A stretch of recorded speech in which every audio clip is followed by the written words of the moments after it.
Recent 30 জন মারা গেছে এবং এখানে এখন লেপার্ডের খুব এখন মানে উৎপাত বলো বা অত্যাচার বলতে পারো। তো বন্ধুরা ফাইনালি লেক অবধি পৌঁছে গেছি।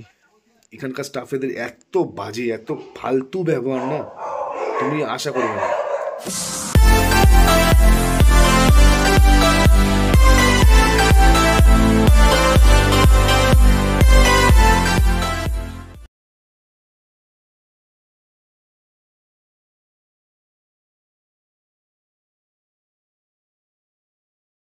তো বন্ধুরা এখন ফাইনালি আমরা চলে এসেছি দার্জিলিংয়ে অর্কিড গার্ডেনে। আমাদের আজকে ফার্স্ট পয়েন্ট হচ্ছে অর্কিড গার্ডেন। তো চলো ভেতরে যাই, ভেতরে কি কি অর্কিড আছে না আছে সমস্তই তোমাদের দেখাবো, ঠিক আছে? তো চলো আস্তে আস্তে আমরা ভেতর দিকে যাই, তোমাদেরকেও দেখাই আর কেমন লাগলো তোমরা সবাই কমেন্টসে জানিও কেমন লাগলো, ঠিক আছে? চলো আমরা আস্তে আস্তে ভেতর দিকে যাই।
To the city streets, we began to feel the fire. We rise like tall buildings as the chemicals they take us higher. The night's young and it's just begun as she puts her hand in mine. We wanna chase the night, wanna dance to the light, pull the stars from the sky, just two hearts running wild. Never sleep, never stop, as we shout from the top. We're gonna be two hearts running wild.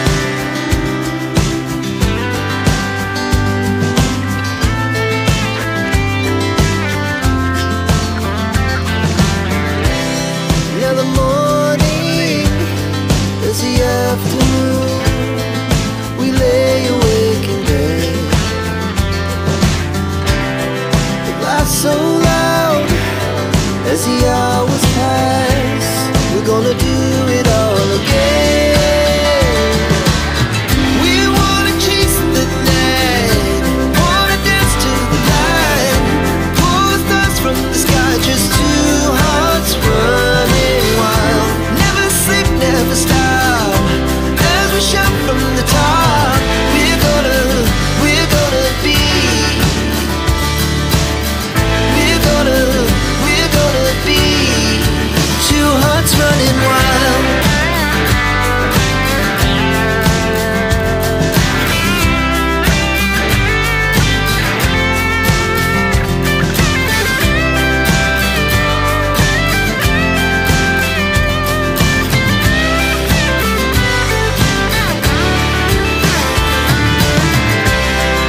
The moonlight, summer sky, it was the best we ever had. And we'll stay young forever, we'll never have regrets. We wanna chase the night, wanna dance to the light, pull the stars from the sky, just two hearts running wild. Never sleep, never stop, as we shout from the top. We're gonna be two hearts running wild. We're gonna be. We're gonna be two hearts running wild. তো বন্ধুরা, এতক্ষণ পর্যন্ত যা blog করছিলাম তোমাদের আমি সেটা দেখাইনি, নিজের মুখ দেখাইনি, আমি তোমার সিন সিনারি দেখিয়েছি। বাট এই তোমার লামাটের আগেও এসেছিলাম, লামাটা আজকেও এলাম।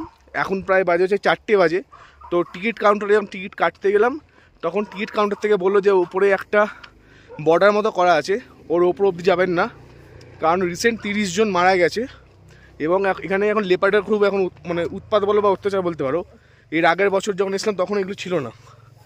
তো যেটা বলছে এখানে এখন লেপার্ডের প্রচণ্ড মানে উপদ্রব বা উৎপাত, প্লাস 30 জন যে মারা গেছে ওনাদের স্পিরিট এখানে ঘুরে বেড়ায় এবং আমাদের পক্ষে মানে তোমাদের সকলের পক্ষে খুব হার্মফুল। তো বিকেল 5টার পর থেকে এখানে অ্যালাউড নেই, বর্ডারটা মানে ক্রস করে উপরে ওঠা যাবে না। বর্ডার অব্দি আপনারা আসুন, দেখুন, ঘুরুন, বাট বর্ডারটা ক্রস করা যাবে না বিকেল 5টার পর, এটা অ্যালাউড নয়। কিন্তু আগেরবার যখন একদম টপ অবধি উঠেছিলাম, তোমরা আমার চ্যানেলে আগের ব্লগে দেখতে পারো লামহাটা, তখন টপ অবধি উঠেছিলাম। তো এবারে সেটা বারণ, সকালে এসেছিলাম, তবুও চেষ্টা করবো কতটা ওঠা যায়।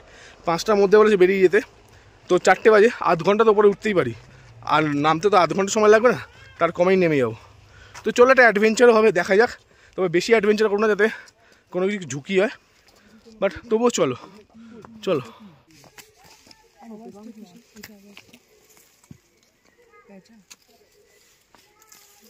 চলো চলো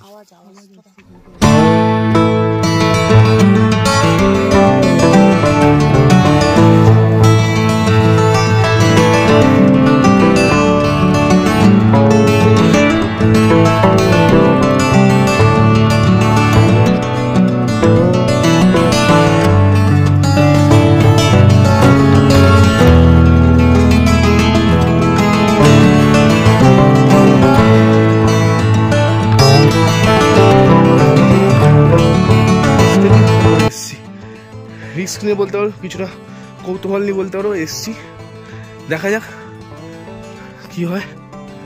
চলো সঙ্গে থাকো। কথা বলতে একটু কষ্ট হচ্ছে, কারণ যেহেতু সময়টা কম, তাড়াতাড়ি করে উঠছি, ঠিক আছে? সঙ্গে থাকো।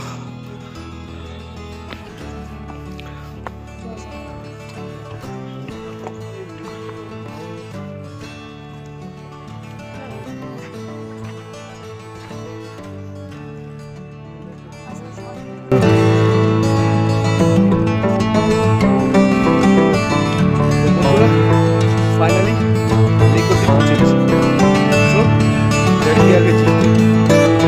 পৌঁছে গেছি। চলো, মিশন কমপ্লিট। আমি যে এলাম কোনো রকম কিছু ভয় দেখিনি বা কোনো রকম কিছু দেখতে পাইনি, বাট আমি বলবো না তোমাদেরকেও, আমি বলবো না তোমরা আসোই করো, আমি জাস্ট কিছু পেলাম না সেটাই তোমাদের বললাম। তোমরা কিন্তু আমার কথা শুনে এখানে এসো, নিজের প্রাণের ঝুঁকি নিয়ে, ঠিক আছে? তোমাদের ভালো চাই, আমার বন্ধু, আমার পরিবারের সদস্য, তো সেই জন্য বললাম এলে নিজের রিস্কে আসবে, কিন্তু আমার কথা শুনে বা আমাকে দেখে ইন্সপায়ার হয়ে এসো না, ঠিক আছে? চলো ডান বন্ধুরা, finally top of the Lamahatta. আগেরবারও যে চ্যালেঞ্জটা নিয়েছিলাম এবারও এসে সেই চ্যালেঞ্জটাই করলাম। এই যে টপে দেখছো, এখানেও উঠবো, ছবি তুলবো, ভিডিও করব, দেখাবো। তো ডান।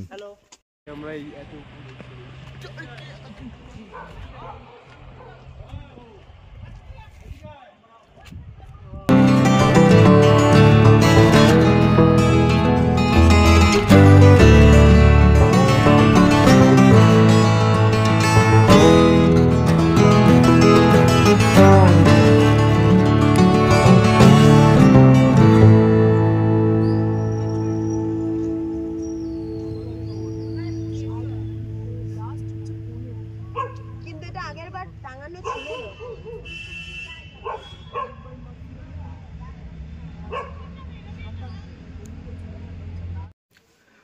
সো বন্ধুরা, আমি এত রাত্রে আমি একটু ব্লগ করার জন্য বাধ্য হচ্ছি। আগেরবার যে হোটেলে ছিলাম, হোটেল নর্লি, তোমাদেরকে আমি সমস্ত রুম দেখিয়েছিলাম, কি ব্যাপার না ব্যাপার সমস্ত দেখেছিলাম। এবারও সেম হোটেলে ছিলাম, বাট তোমাদের এইটুকুন বলতে পারি, এক কোটা কোনো ফেসিলিটি নেই। না এখানে জল আছে, তুমি তো জল সারাদিনে পাবি না, বলে বলে বলে বলে তুমি হোটেলের রিসেপশনে বলে গলা তোমার চিটে যাবে, জল পাবে না। গরম জলের কোনো ব্যবস্থা নেই, অর্ধেক সময় কারেন্ট থাকছে না। আর এখানকার স্টাফেদের এত বাজে, এত ফালতু ব্যবহার না, তুমি আশা করবে না। মানে মনে হবে তুমি টাকা দিয়ে এসে মনে কোনো অন্যায় করে ফেলেছো। এরা তোমার উপর এমন মানে হাবভাব করে তোমার উপর এমন দেখাবে না, মনে হবে যেন মানে ওরা তোমার উপর দয়া করছে। তো আমি তোমাদের রিকোয়েস্ট করবো, কারণ যেহেতু আমি দেখো আমি অ্যাজ এ ব্লগার, আমি তুমি সব কিছু ছোটো খুঁটিনাটি দেখাই, যেটা ভালো তো সেটা ভালো, যেটা খারাপ সেটা আমি খারাপই বলবো। আমি তোমাদের রিকোয়েস্ট করবো, হোটেল নর্লিংয়ে জীবনে কোনোদিন তোমরা থাকবে না, কোনো দিন তোমরা থাকবে না। আমি তোমাকে এটুকুন বলছি। আর যদি থাকো, নিজেদের রেসপন্সিবিলিটি থাকবে, কারণ একদম ফালতু ব্যবহার, স্টাফেদের একদম ফালতু ব্যবহার। কারণ এখানে আছে তোমার, এখানে বেলও আছে রুমে, তোমার দেখাচ্ছি রুমে বেলও আছে। অনেকবার বেল মেরে পাগল হয়ে গেছি, কেউ আসেনি, কোনো স্টাফই আসেনি। এটা তোমাদের বলে রাখলাম, আমার এটুকু ইনফরমেশান তোমাদের দেওয়ার ছিল, দিয়ে রাখলাম। এবার যদি তোমরা আসো, সেটা তোমাদের নিজেদের দায়িত্বে আসবে। কিন্তু আমি যখন কালকে সকালে আমি রুমটা ছাড়বো, হোটেলে তোমাদের ছবিটাও ভিডিওটাও আমি দিয়ে দেবো, যাতে তোমরা হোটেল নর্লিংয়ে যাতে কেউ না আসো। হোটেল নর্লিং, বারবার বলছি, হোটেল নর্লিংয়ে যাতে কেউ না আসো, ঠিক আছে? আর যদি আসো, তোমাদের রেসপন্সিবিলিটিতে আসবে, আমার কোনো রেসপন্সিবিলিটি নেই, ঠিক আছে? চলো টাটা। তো বন্ধুরা, তোমাদের যেরকম বললাম, এটাই হচ্ছে হোটেল নর্লিং। এটা হচ্ছে তোমরা যদি ম্যাল রোডে আসো, মানে মেন ম্যালে আসো, ম্যাল থেকে আস্তাবলের দিক দিয়ে যে রাস্তা একদম স্ট্রেট আসছে, আস্তাবলের পাশ দিয়ে যে রাস্তাটা একদম স্ট্রেট আসছে, তো সেই রাস্তা যদি তোমাদের একদম স্ট্রেট আসো, আসলে তোমাদের ডানাতে পড়বে হোটেল নর্লিং। তোমাদের দেখিয়ে রাখলাম ফটোটা।